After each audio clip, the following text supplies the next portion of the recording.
তো আশরাফুল আগামী কাল তো 14 ফেব্রুয়ারি, এটা হলো তোমার পরিকল্পনা কিয়া? এটা হলো কি পরিকল্পনা, তাই আমাদের কইতে আর মনে কি কাজটা কথাবার্তা কোন কি জানি কানে নিচে দি মারমোড়া কোনো সমস্যা আছে না, কবি না কাল ফির রিলি কইয়ে কেন ক ও গার্লফ্রেন্ড গিয়ে আছে ইতরে লই আলাদা দি বাজারে আয় সকাল ফার্স্ট টাইম হেনে উড়ি যাবো হেনে দেখছে দি গুড়ি গাড়ি ফুসকা টুসকা খায় বুঝন তো মানে বুঝুন তো কই ধাক্কা দিয়ে রে কেন?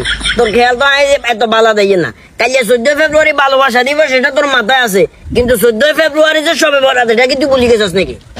ওরে না কাকা আয় তো এটা কই দিতেন না কেন কই দিবি? ভালোবাসা তো সুগন্ধ হয়ে গেছে না, ভালোবাসা দিবস সেটা মাথায় আছে, কিন্তু সবে বরাত যে এটা তোর মাথা নাই। খবরদার আয় যাতে উল্টা পাল্টা কিছু না হনি, কাইলে পুরো দিন আর লগে থাকবি, তোর কিছু দায়িত্ব আছে। আচ্ছা কাকা ঠিক আছে হুরা দি নাই এর সময় টময় দি রাত চাঁদা একসাথে নামাজ পড়ব কথা দিছি যা এটা আর কি লাভ হইলো তাহলে? এটা তো বিসমিল্লাহ গাঁজা খনের মতো হয়েছে। ওরা দিন তুই দিন লগে এমন ঘুরি দুনিয়ার পাপ কর্ম করবি, রাজ্যে লইলে তুই আল্লাহর দরবারে আসি মাপ চাই যাবি, এটা কোনো কথা? আমার কথা হইলো ফজরের নামাজ হমু আন্ডা একসাথে, কথা বুঝাই শুধু তোরে ননুর করিমার হলারেও কইছি।